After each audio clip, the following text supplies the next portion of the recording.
യുഗം.com ആണോ അതെയോ പുതു ന്യായീകരണം.com ആണ്. എനിക്കിതിനകത്ത് വളരെ രസകരമായിട്ട് തോന്നുന്ന ഒരു കാര്യം, ഈ 30 സീറ്റുകളിൽ വോട്ട് മറിച്ചു എന്നൊക്കെയാണ് ഇവർ അവകാശപ്പെടുന്നത്. ഞാൻ അതിലോട്ട് വരാൻ കേട്ടോ. അതിനു മുമ്പ് ഇപ്പൊ നമ്മളെ പോലെയുള്ള ആളുകൾക്ക് കേരളത്തിലെ ഇടതുപക്ഷത്തിന്റെ പതനം എങ്ങനെയായിരുന്നു എന്ന് മനസ്സിലാക്കണമെങ്കിൽ പാഴൂർ പഠിപ്പുര വഴിയൊന്നും പോകേണ്ട ആവശ്യമൊന്നുമില്ല. തളിപ്പറമ്പിൽ മാത്രം കമ്മ്യൂണിസ്റ്റ് പാർട്ടി എങ്ങനെയാ തോറ്റെന്ന് മാത്രം ചിന്തിച്ചാൽ മതിന്നേ.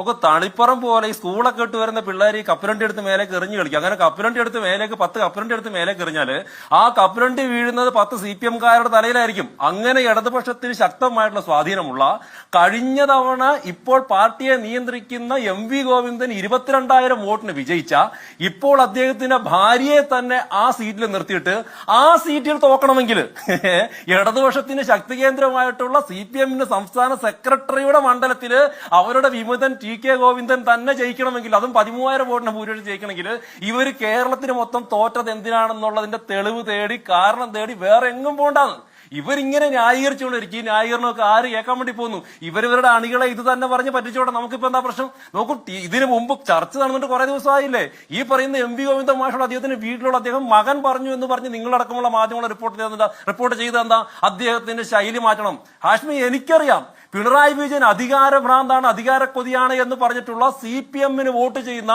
കമ്മ്യൂണിസ്റ്റ് പാർട്ടിയുടെ കേഡർമാരായിട്ടുള്ള ആളുകളോട് നേരിട്ട് സംസാരിച്ചിട്ടുണ്ട്. ഈ പ്രതിപക്ഷ നേതാവായിട്ട് വീണ്ടും അദ്ദേഹം വന്നത് എന്തിനാണ് എന്ന് ചോദിക്കുന്ന ഇവരുടെ പാർട്ടിക്കകത്തെ ആളുകളുണ്ട്. ഇനി പാർട്ടി തിരുത്തിയില്ലെങ്കിൽ ബംഗാളിലെ കമ്മ്യൂണിസ്റ്റ് പാർട്ടിയുടെ അവസ്ഥ വരുമെന്ന് പറഞ്ഞത് ഇവരുടെ മുൻ നേതാവ് തന്നെയായിട്ടുള്ള തളിപ്പറമ്പിൽ MV ഗോവിന്ദന്റെ ഭാര്യയായിട്ടുള്ള ശ്യാമളയെ തോൽപ്പിച്ചിട്ടുള്ള TK ഗോവിന്ദൻ തന്നെയല്ലേ? അപ്പൊ പ്രശ്നം എവിടെയാണ്? പ്രശ്നം എന്ന് പറയുന്നത് പാർട്ടിക്കകത്ത് തന്നെയാണ്. ഇവരുടെ ശൈലി, ഇവരുടെ രീതികൾ ജനങ്ങൾക്ക് ഇഷ്ടമില്ലാതെ പോയി. ഇവിടെ യോഗി ആദിത്യനാഥിന്റെ കത്ത് വായിച്ചിട്ടൊക്കെയാണ് ജനങ്ങൾ വോട്ട് ചെയ്യാന്നൊക്കെ പറയണമെങ്കിൽ, ചെയ്യാത്തതെന്നൊക്കെ പറയണമെങ്കിൽ ചില്ലറ ഉളപ്പൊന്നും വേണ്ട. എന്നെ പൊന്നൽകുമാർ സാറേ, ഇതിനകത്ത് പ്രശ്നം എന്തറിയോ? ജനങ്ങൾ വോട്ട് ചെയ്യാത്ത നിങ്ങൾ ശബരിമലയിലെ സ്വർണം കാട്ടതുകൊണ്ടാ. ആഗോള അയ്യപ്പ സംഘം എന്നും പറഞ്ഞിട്ട് കോടികൾ അടിച്ചു മാറ്റിയുണ്ടാ. ശബരിമലയെ വികസിപ്പിക്കുമെന്നും പറഞ്ഞിട്ട് കുമരകത്തും കോട്ടയത്തും പോയിട്ട് റിസോർട്ട് എടുത്തിട്ട് ആളുകളെ താമസിപ്പിച്ചിട്ടുണ്ടെങ്കിൽ ജനങ്ങൾ ഇത് മനസ്സിലാക്കും.